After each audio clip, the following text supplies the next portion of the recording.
अरे मुख्यमंत्री बाबा, वो फतेहपुर की दरगाह में गुंडे घुस गए। एक वली की दरगाह में गुंडे घुसकर दरगाह को, खबर को लाठियों से मार रहे थे। आपकी मुंह में जबान नहीं हिली। अस्सलामु अलैकुम वरहमतुल्लाहि वबरकातुहू। नाज़रीन किराम, बरेली हिंसा को लेकर बैरिस्टर असदुद्दीन अवैसी साहब का एक जबरदस्त और दो टोक बयान सामने आया है। नाज़रीन, जैसे ही बरेली में हंगामा होता है, यूपी के वजीर आला फौरन एक्शन मूड में आ जाते हैं, बार बार बयान देते हैं और कहते हैं कि टेंटिंग और पेंटिंग करना पड़ता है। बहुत सारे बयान देते हैं, लेकिन जब फतेहपुर के मकबरे पर हिंदू संगठन के लोग चढ़ाई करते हैं, झंडे लहराते हैं, धर्म विशेष के नारे लगाते हैं और यहां तक कि कानून के रखवालों पर लाठियां बरसाई जाती हैं, तो योगी जी खामोश रह जाते हैं, जैसे उन्हें कोई खबर ही ना हो।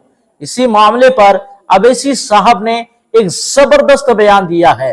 प्यारे नाज़रीन, जिसे तुम बीजेपी की बी टीम कहते हो, हकीकत में वही है जो तुम्हारे लिए बोल रहा है, वही है जो तुम्हारे हक में खड़ा है, क्योंकि बाकी सेकुलर नेता तो एक लफ्ज तक बोलने के लिए तैयार नहीं है।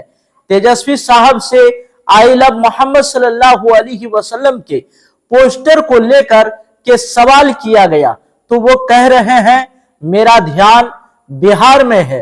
आई लव मोहम्मद का सर विवाद छिड़ा हुआ है पूरे देश में सर। आई लव मोहम्मद का इस पे आपका क्या कहना? मेरा ध्यान बिहार में है।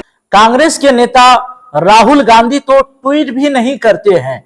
बरेली हिंसा होता है, मुसलमानों पर FIR होता है, लाठी चार्ज होती है, अब लोगों के घर बुलडोज हो रहे हैं, सब कुछ होती है, कोई ट्वीट नहीं करते। अखिलेश यादव 2 लाइन की ट्वीट करते हैं, लेकिन ना तो बरेली शब्द उसमें होता है और ना मुसलमान शब्द।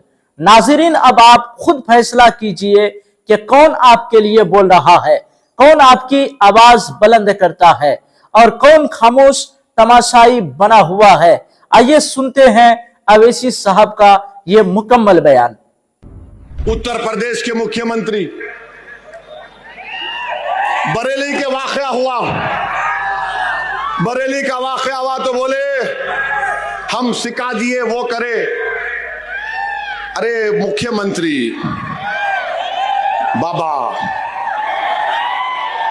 वो फतेहपुर की दरगाह में गुंडे घुस गए। एक वली की दरगाह में गुंडे घुसकर दरगाह को, खबर को लाठियों से मार रहे थे। आपकी मुंह में जबान नहीं हिली। खाली बरेली में क्या हुआ वो याद रहा आपको, फतेहपुर की दरगाह का याद नहीं आया बाबा आपको? उस पे भी कुछ बोल देते, नहीं बोले क्योंकि मारने वाले इनके मित्रों थे। अजीब मामला है, दोहरा रवैया, दोहरा रवैया का यही तो हमारा गुस्सा है। वो दरगाह पे हमला हुआ, कुछ नहीं। वो बरेली में हुआ, वाह मैं ऐसा कर दूंगा, मैं वो कर दूंगा। एक बात याद रखो, दुनिया जब तक कायम रहेगी अल्लाह के हुक्म से, हम कट जाएं मर जाएं, मगर कभी खत्म होने वाले नहीं है हम इंशाअल्लाह ताला।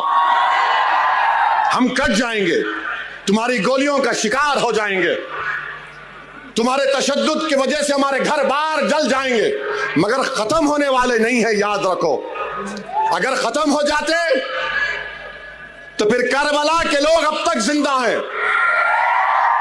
इमाम हुसैन जिंदा है, अहले बैत जिंदा है और यजीद मलून मुर्दा है। जुल्म करने वाले खत्म हो जाते और हक का परचम उठाने वाले अल्लाह उनके नाम को जिंदा रखता।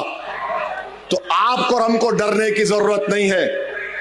फिरौन भी बड़ा दावा करता था कि मेरी हुकूमत है, नमरूद भी बड़ा दावा करता था मेरी हुकूमत है, मैं आग में इब्राहिम को डाल दूंगा।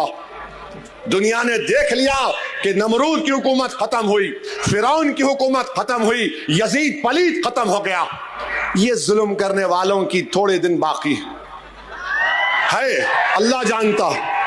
मगर अपनी हिम्मतों को बुलंद रखिए, डरने और घबराने की जरूरत नहीं है।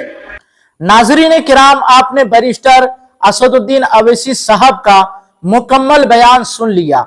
अब सवाल यह है कि आखिर जब बरेली में हंगामा होता है तो हुकूमत फौरन एक्शन में आती है, लेकिन जब फतेहपुर जैसे हसास मकामात पर खुलेआम कानून शिकनी होती है तो सब खामोश क्यों हो जाते हैं? ये दोहरा रवैया आखिर किसके लिए है? आवाम के लिए या सियासत के लिए? नाजरीन, अब फैसला आपके हाथ में है। क्या ये सियासत सिर्फ वोट बैंक के लिए है या वाकई इंसाफ के लिए? अपनी राय जरूर कमेंट बॉक्स में दीजिएगा। अस्सलाम वालेकुम वरहमतुल्लाहि वबरकातुहू।